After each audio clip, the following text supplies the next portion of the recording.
Yunus 4 ayat 4. Tetapi firman Tuhan, layakkah engkau marah? Marah adalah emosi yang sangat manusiawi, bahkan dalam kasus-kasus tertentu dibutuhkan. Tuhan Yesus marah kepada para pedagang di Bait Allah karena mereka berkolusi dengan para pemimpin agama memeras orang-orang yang akan beribadah untuk mendapat keuntungan berlipat ganda. Orang yang tidak bisa marah berarti ada sesuatu yang salah. Mungkin karena pola asuh atau ada pengalaman traumatis tertentu yang menyebabkan dia terbiasa menekan atau mengabaikan kemarahan. Meskipun demikian, tidak semua kemarahan itu dapat dibenarkan. Tuhan menegur Yunus yang marah dengan sebuah pertanyaan untuk direnungkan. Layakkah engkau marah? Dengan pertanyaan ini, Tuhan menolong Yunus untuk menggali motivasi hatinya sendiri. Apa yang membuat dia marah? Ternyata Yunus marah karena sebagai hasil dari khotbahnya, orang-orang Niniwe bertobat. Aneh bukan? Yunus berkhotbah dan mereka bertobat. Seharusnya senang bukan? Alkitab berkata bahwa malaikat di sorga saja bersuka cita jika ada satu orang bertobat.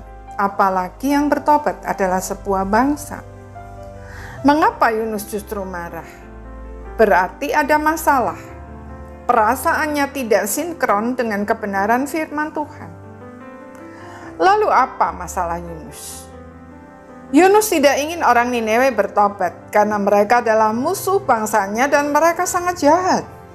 Lagi pula Yunus sangat mengenal Tuhan sebagai Tuhan yang penuh kemurahan. Tidak peduli bagaimanapun jahatnya seseorang, dia tidak akan menghukum orang yang bertobat.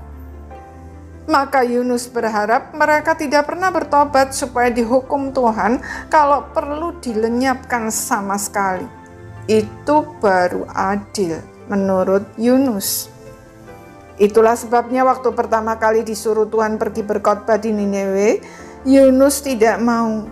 Dia malah melarikan diri ke Tarsis sehingga Tuhan harus memaksanya dengan memakai badai besar yang untuk menenangkannya Yunus harus dibuang ke laut. Tuhan juga memakai seekor ikan besar untuk menelan dia. Selama 3 hari Yunus harus berada di perut ikan merenungi semua yang telah dilakukannya sebelum akhirnya ikan itu memuntahkannya di Niniwe, sehingga mau tidak mau terpaksa Yunus harus melakukan tugasnya. Namun jawaban Yunus atas pertanyaan Tuhan sungguh mengejutkan. Dia berkata, "Selayaknya lah aku marah sampai mati."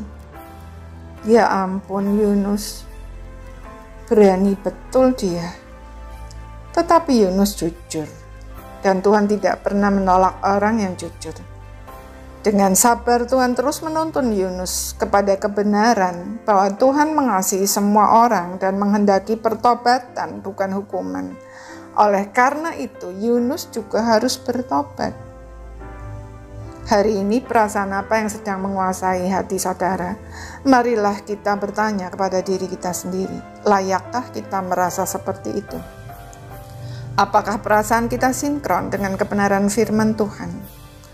Jika ternyata tidak sinkron, marilah kita akui dengan jujur di hadapan Allah. Jika ternyata ada dosa yang menjadi penyebabnya, mari kita juga akui dengan jujur dan mintalah pengampunannya. Tuhan teramat mengasihi kita. Dia mau menolong kita bertumbuh menjadi sempurna dan utuh, sebagaimana Dia telah menciptakan kita menurut gambar dan rupanya. Maukah kita bertumbuh? Amin.